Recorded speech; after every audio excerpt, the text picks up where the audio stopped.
Estimados, bienvenidos a la clase número 9 de la asignatura de Introducción a la Minería y Metalurgia, la especialidad de Ingeniería en Minas. Bien, tal como habíamos mencionado en la exposición anterior, básicamente estos desafíos ambientales yo los he clasificado en cuatro, que me parecen los más interesantes. El tema del agua, la energía, los contaminantes y los pasivos ambientales. Vamos a partir, como ya conversamos ayer sobre el agua, vamos a partir con el tema de la energía. ¿Ya? ¿Qué podemos decir de la energía? Nosotros podríamos, respecto al uso o al consumo de energía, lo que tenemos es que es el aspecto con el mayor costo que tiene la minería. Podríamos decir que, no sé, sin miedo a equivocarme, podríamos decir que se nos va como entre el 40 y 45% de los costos de producción, solo en consumo de energía. Y básicamente se da en como dos tipos de consumo. ¿Sí? El primero de estos consumos, vamos a decir que tiene que ver con la preparación mecánica de minerales y el otro tiene que ver con el transporte. ¿Qué podemos decir de la preparación mecánica? Básicamente son todos los procesos que están relacionados con la reducción del tamaño del mineral que sale de la mina. Es decir, nosotros pasamos de tamaños que son como de 40 pulgadas hasta llevarlo a unas pocas micras. ¿Sí? Estamos hablando de milésimas de metro. ¿Ya? Ahora, ¿qué es lo que ocurre con eso? Solo para ilustrar por qué es tan impresionante eso, quiero que se imaginen que tienen una roca, ¿ya? De 40 pulgadas, es decir, de un metro como por un metro, que fuera ese el tamaño. Si nosotros empezamos este proceso, podríamos decir que la siguiente etapa, una vez que lo empezamos a moler, a chancar, a romper, supongamos que le damos un golpe y lo vamos fragmentando. En el siguiente golpe, lo volvemos a fragmentar por la mitad. En el subsiguiente golpe, lo estamos fragmentando en tamaños cada vez menores. Quizás ahora no tenga mucho sentido lo que estoy diciendo, lo vamos a explicar con detalle, pero quiero que se fijen en la siguiente situación. Cada vez que golpeo, tengo que hacer más esfuerzo, porque, por ejemplo, en este fue un golpe. Para este, ya tendría que haber dado dos golpes más. Para este, fíjense qué es lo que empieza a pasar. Empieza a multiplicarse la cantidad de golpes, es decir, que el esfuerzo que tengo que hacer para reducirlo de tamaño cada vez es mayor y eso es cada vez más energía, cuesta más. Intenten ustedes agarrar un trozo de madera y pártanlo. Si es grande, claro, partirlo la primera de la mitad funciona, pero intenten seguir partiéndolo más chico y se van a dar cuenta que tienen que hacer mucho esfuerzo. Y eso es lo que pasa en los procesos de preparación mecánica, que va desde el chancado hasta la molienda. Nosotros en algún momento vamos a revisar ese tipo de procesos, ¿ya? Pero el consumo de energía es muy grande y es producto de tener que reducir tanto de tamaño el mineral. Bien, ahora, por el otro lado, nos encontramos con los aspectos que tienen que ver con el transporte del mineral. Y aquí nosotros podríamos decir que podríamos clasificar el transporte mineral como en unas tres categorías. En realidad podríamos decir que son como dos. ¿Ya? Que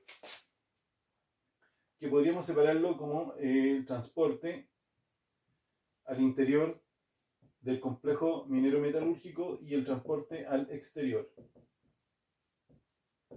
Bien, y este del interior lo podríamos separar por lo que tenemos que ver con el transporte en las operaciones de la mina. Es ahí donde ustedes ven estas típicas operaciones de carguillo y transporte, estos camiones grandes, ahí se consume mucho, pero incluye también la carga, aunque no lo mencione de esa manera.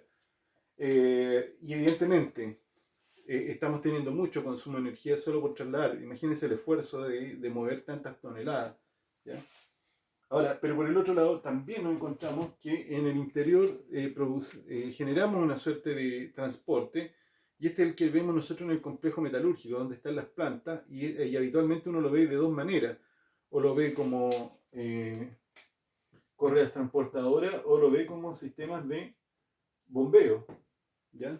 Donde o movemos material seco a través de correas transportadoras, o más bien lo movilizamos como pulpa, o como una solución líquida, ¿ya?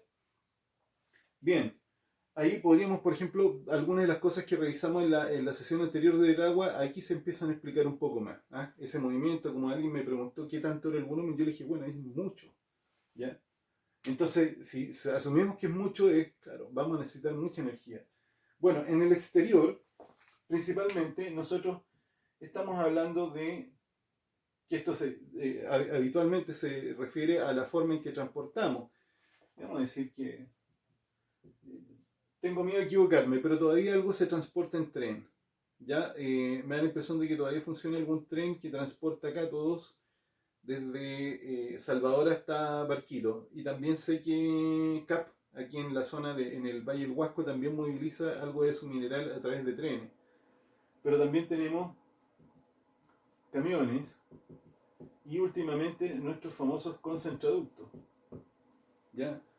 Veamos, lo primero es fácil de entender. Todos entendemos qué es lo que son los trenes, pero principalmente estamos trasladando cantidades grandes también. ¿Sí? No son cosas, no son poquitas cosas, son mucho volumen. Por lo tanto, entendemos que hay un consumo muy grande de energía. También en el tema de los camiones, que estamos hablando de que tienen menos capacidad, pero también tienen mucho más movilidad, puede que sean más rápidos. ¿Ya? Y también tenemos esto que tiene que ver con el concentraducto, que es una cosa un poquito difícil de explicar, pero estamos hablando de que el material lo desplazamos casi líquido hacia el sector donde lo queremos embarcar. ¿Ya? Aquí tenemos al menos dos que son notorios, los de la planta magnetita que conectan al puerto Punta de Totoralillo, que es de CAP, y el de la mina Cerro Negro Norte, que también tiene un emisario hasta la costa. Bien, ahora vamos a hacer algunas salvedades. ¿Qué tenemos al respecto? Que principalmente cuando hablamos de los procesos de preparación mecánica, aquí hablamos de energía eléctrica.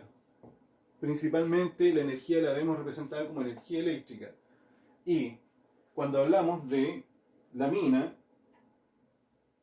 ¿ya? Los camiones, estamos hablando de combustible. Y en el caso del tren, bueno, lo mismo eléctrico, y los concentraductos sería eléctrico, por el sistema de impulsión que tienen. Entonces nos damos cuenta que el tema de la energía principalmente es eléctrico y como combustible. Pero por otra parte, también nos encontramos con lo siguiente: ¿por qué esto es un problema? Es lo que uno tendría que preguntarse. ¿Por qué se ha convertido en un problema?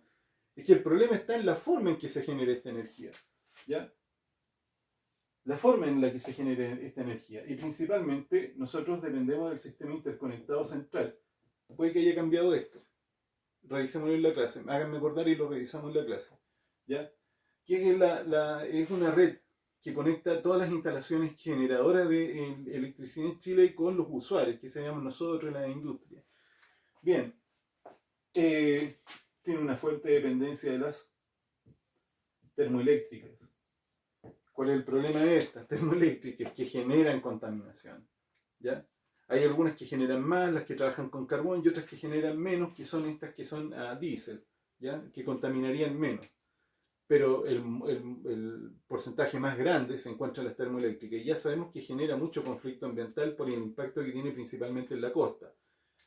Son proveedores de servicio de la minería. No es que las mineras sean dueños de termoeléctricas, recuerden, pero son consumidores de mucha cantidad.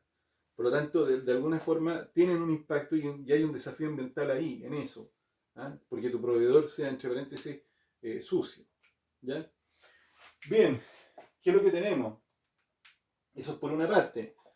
Pero sin embargo, nos encontramos que la minería ha estado impulsando que se cambien este tipo de tecnologías de generación de energía. Y es curioso, cuando años atrás se cayó el proyecto Castilla, no sé si se lo alcancé a mencionar, le dije que eran como 4.000 millones de dólares de inversión.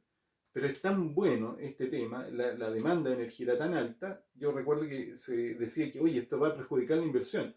No, ¿Saben qué? Al poco tiempo la misma suma y un poco más, en miles de millones de dólares invertido en plantas solares y concentradores solares. ¿Ya? Entonces uno dice, bueno, entonces ¿de dónde proviene la energía? Actualmente estamos migrando a energías renovables, no sé si está bien, algunos le llaman energías renovables no convencionales, no estoy seguro del término, ¿ya? Pero estamos hablando de energías limpias. Entonces nos aparece la energía eólica, que es la que se genera a través del viento. No sé si han visto estas que cuando uno viaja hacia la cuarta región se ven unas aspas gigantes y están funcionando ese tipo de energía, esa es la eólica, ¿ya? Los aerogeneradores. Luego tenemos las típicas plantas que todos conocemos, fotovoltaicas, que básicamente funcionan con unas placas que al reaccionar con la luz solar son capaces de generar energía. ¿Ya? Inconveniente, solo funcionan de día. Lo mismo que la eólica, funciona a veces de manera intermitente, no es continua, que sería la gran ventaja que tenían las termoeléctricas, ¿ya? Que ofrecen continuidad de flujo energético.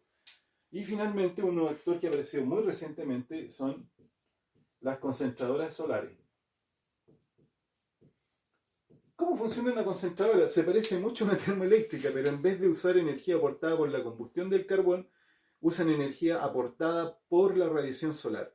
Yo no sé si alguna vez han visto hornos solares y se han dado cuenta que en el fondo es como una jugada con varias espejos que apuntan a un solo lugar. Los concentradores solares hacen exactamente eso, ¿ya? Y generan una cantidad impresionante de energía.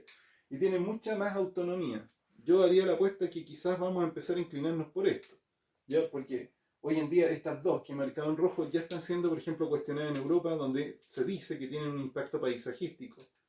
Miren, y también que se veían. Eso es lo que podemos hablar, por ejemplo, con respecto a la energía. ¿Ya? Ahora, al respecto de lo que tenemos con los desafíos con respecto a la contaminación, a mí me gusta hacer una definición, ¿ya? Que podemos ver la contaminación como por dos factores, ¿ya? Uno relacionado con los insumos y otro relacionado con los resultados de los procesos. Me voy a explicar. Resulta que en la minería se ocupa una buena cantidad de sustancias o insumos que podríamos considerar de riesgo ambiental, ¿ya? Dentro de esto, ¿qué es lo que tenemos? Tenemos el ácido sulfúrico, tenemos el uso de cianuro de sodio, de potasio, tenemos el mismo uso del petróleo, que ya nos dimos cuenta que también tiene algún impacto. Tenemos el uso de algunos lubricantes, reactivos, químicos en general, muchos de ellos que son utilizados en los laboratorios, pero algunos para procesos bastante específicos. Eso es como quien dice, son contaminantes que son, no es que sean contaminantes, sino que son insumos que fuera de control tienen un potencial impacto sobre el medio ambiente terrible, ¿ya? Ese es el problema que hay con esa parte de la contaminación. Entonces, habitualmente no se dice que contaminan con ácido sulfúrico, lo que se dice es que en el fondo están como en el riesgo, aunque cuando lo miramos, por ejemplo, en un proceso de lixiviación, ¿recuerdan cuando yo les dije que les mencionaba que el viento podía llevarse estos aspersores que tienen esta solución ácida? Bueno, ahí podríamos tener contaminación también, ¿ya? Pero es producto de un insumo que estamos utilizando, ¿ya? No es el resultado de un proceso. Bien, luego cuando hablamos de los resultados de los procesos, a mí me gusta separarlo de esta manera, creo que es una forma, al menos para mí, me parece que es fácil para entender ustedes. Nos encontramos con algunos que son sólidos, resultados de los procesos que son sólidos. Resultados de los procesos productivos siempre son el producto, el cobre, el oro, lo que sea, como metal o como concentrado, ese es un producto, pero tenemos otros resultados, ¿sí? Y dentro de eso nos encontramos con que aquí aparecen nuestros ripios, escorias y relaves. Pero estamos diciendo que son los resultados de los procesos productivos como tales. Esos serían los sólidos. ¿Ya?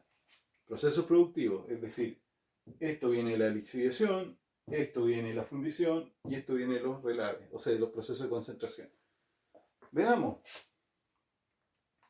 ¿qué sabemos al respecto de estos? Me falta lo de los. Luego tenemos los líquidos, resultados que son líquidos. Y en este caso, aquí nos van a empezar a aparecer, por ejemplo, el agua de lavado o el agua industrial, que en algún momento mencioné. Tenemos algunos que son los desechos de los laboratorios. Piensen que en los laboratorios se ocupan reactivos para disolver rocas y así poder aislar algún componente metálico que nos interesa. Eso genera un desecho, ¿ya? Y esos desechos podríamos decir que son desechos químicos y son líquidos, ¿ya? También tenemos, podríamos agregar que muchas de estas cosas que estamos hablando acá, por ejemplo estos reactivos como insumos, se terminan convirtiendo en desechos líquidos. Así que también podrían estar los lubricantes, ¿ya? Que se utilizan, los aceites que se utilizan para la maquinaria, también caen dentro de esa categoría, ¿ya? Habitualmente a estos se les denominan, a los primeros, RICES, residuos industriales sólidos, y a esto se le denomina RILES, residuos industriales líquidos, ¿ya? Adicionalmente, tenemos otra categoría, la voy a marcar con otro, que tiene que ver con gases o resultados similares a gases. Y aquí tenemos, derechamente, tenemos el SO2, el CO2, la presencia de arsénico como material particulado y el material particulado polvo en suspensión. Básicamente es eso lo que se nos genera. ¿De dónde aparece el SO2? Principalmente las fundiciones. El CO2 podríamos decir que es el producto del transporte, del uso de la quema de combustible. El arsénico proviene también, tiene el mismo origen de las fundiciones. Es un material que se está generando, pero que va, dentro de estos mismos gases, en pequeñas cantidades, va apareciendo el arsénico, que es un elemento súper abundante, por si acaso. O sea, no es una novedad que sea esto, sino que podríamos encontrar mucho arsénico en lugares donde no hay ninguna intervención humana. Y luego tenemos el material particulado, que es nuestro ya tan conocido polvo en suspensión, ¿ya? Que tiene un impacto.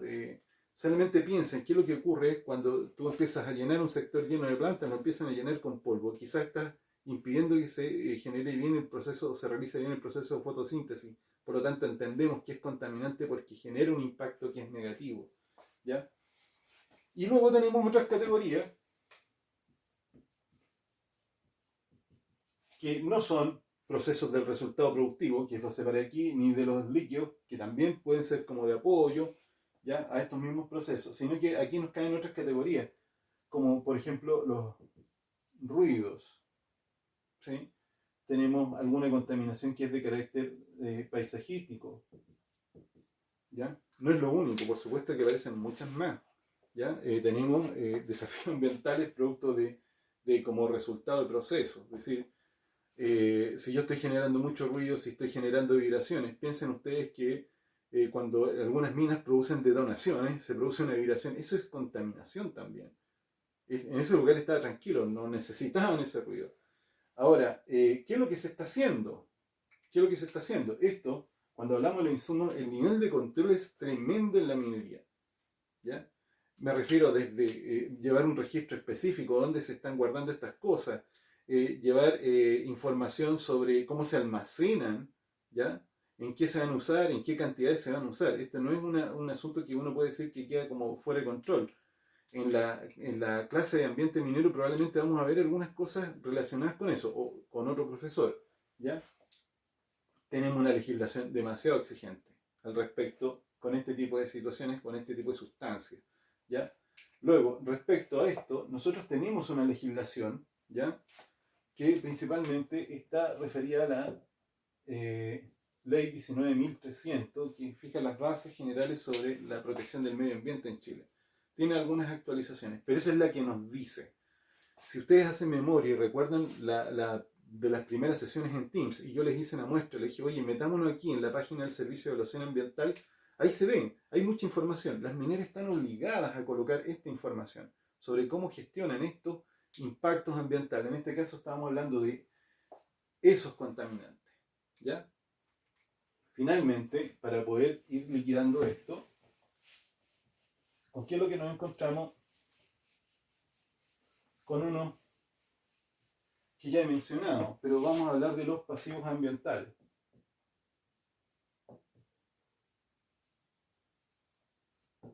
Y básicamente podríamos decir que son como 4, ¿sí?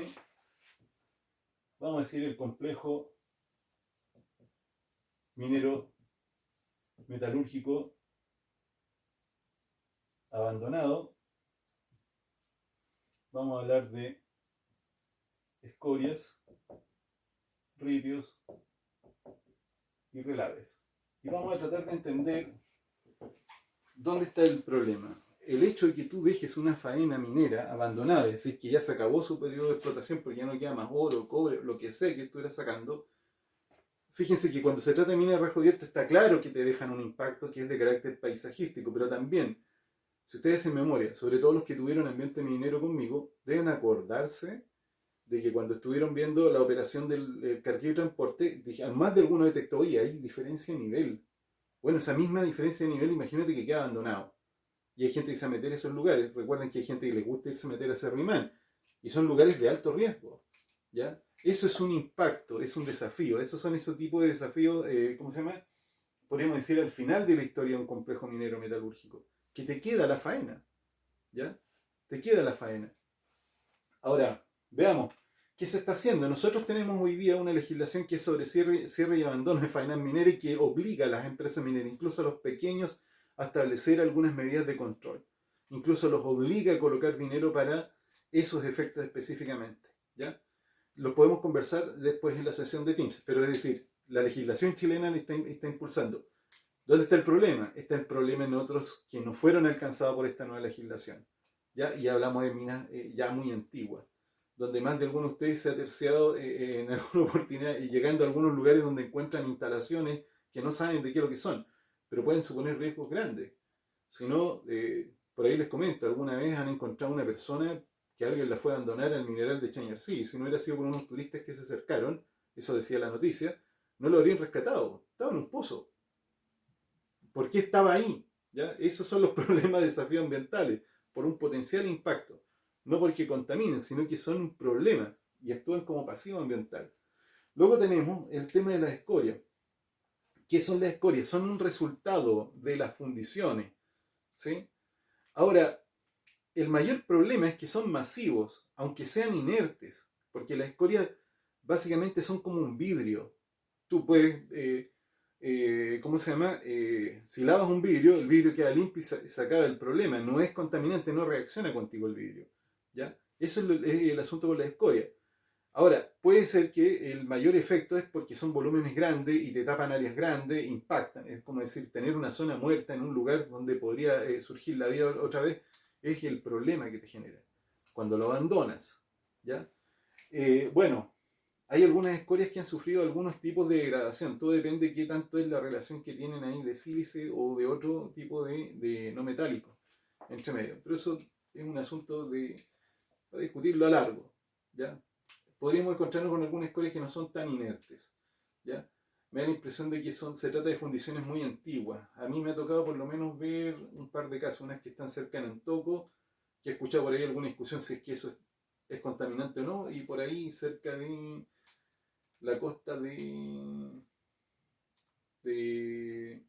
Domeico, por Domeico hacia la costa, que también por ahí encontré con unos escoriales antiguos de 1800 y tanto. Bien, luego tenemos los ripios. ¿Qué es lo que son los ripios? Son el resultado de los procesos de lixiviación. ¿Ya? Básicamente los de lixiviación de cobre y los de lixiviación de oro. Complicaciones. Cuando es de cobre, quizás podríamos decir que realmente está en los componentes el problema. En los componentes que traía la roca. Si la roca era demasiado, si traía la presencia, por ejemplo, de arsénico, va a generar problemas. ¿Ya? Pero yo le diría que también se trata de cuerpos que son masivos y que podrían tener cierto nivel de inestabilidad. ¿Ya? Ya vamos a darnos cuenta que el campeón de esto son los relaves, pero podrían tener cierto nivel de estabilidad. La buena noticia es que sus colegas, los ingenieros en minas, son los que diseñan los los sistemas de riego en pila. Entonces es una labor que está bastante controlada y hay mucha ingeniería. No es así con respecto a ripios que son demasiado antiguos.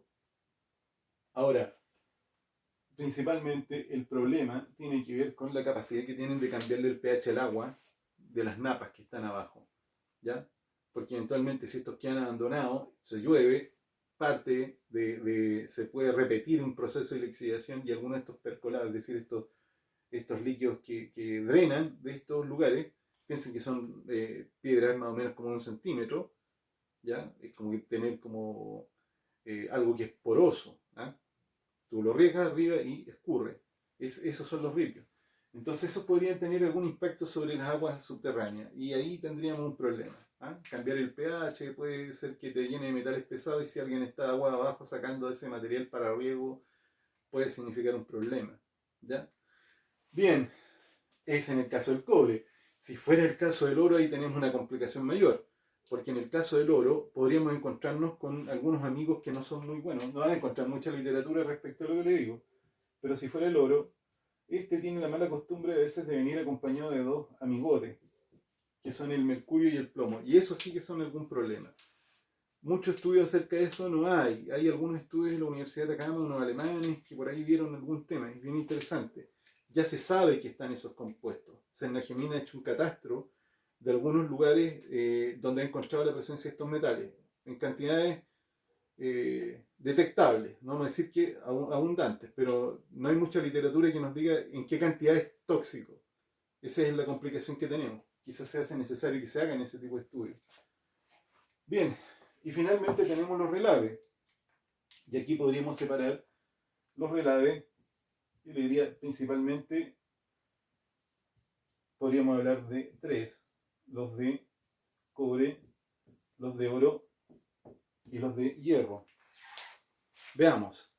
¿Qué es lo que es el relave? Es todo el material que sobró, igual que el ripio. El ripio, nada le queda prácticamente el metal que le estuviste sacando. Así que te queda la ganga, eso que sobra. Lo que tiene poco valor. El relave también es lo mismo. ¿Ya? Pero hay algunos inconvenientes. Cuando hablamos del cobre, el relave, mayoritariamente, su gran problema es su volumen, su masa. ¿Por qué? Busquen información. Hace unos años atrás un relave en Brasil se vino abajo y tapó un pueblo completo. Han pasado desastres terribles porque son inestables. Junten una inundación con un terremoto y estos colapsan, se vienen abajo. Y como son millones y millones de toneladas, piensen ustedes, si estuviste explotando durante 40 años una mina o 30 años una mina, voy a llevarlo al caso. Recuerden, 1% de cobre es como un 3% de mineral. Por una tonelada de mineral tengo como 97 toneladas de relave. Entonces, si algo lleva como 30 años de explotación, es un relave, toda la mina está prácticamente afuera. Y si eso se viene abajo, tiene una capacidad de destrucción tremenda. Principalmente ese es el mayor problema ambiental que tienen, su masividad. Por supuesto que hay otras cosas, como la generación de material particulado, otra vez como de las mismas cosas que estuvimos hablando antes, ¿sí? Que genera polvo en suspensión, porque esto se seca, entonces empieza a arrastrar y a tener un impacto medioambiental, incluso paisajístico. No son bonitos los relaves, ¿ya? Diríamos que eso es, en el caso del cobre. El problema con el oro, de los relaves del oro, es que igualmente podrían tener el problemita del mercurio y el plomo. Pero además hay que agregarle otro problema, que es el uso del ácido cianhídrico para su riego. Y ahí tendríamos un reactivo que es muy, muy tóxico. No sé si es correcto, pero sí es muy dañino. El cianuro tiene la capacidad para causar mucho daño. Ahora, afortunadamente tiene poca duración en el medio ambiente. ¿Ya? Tendríamos ese problema.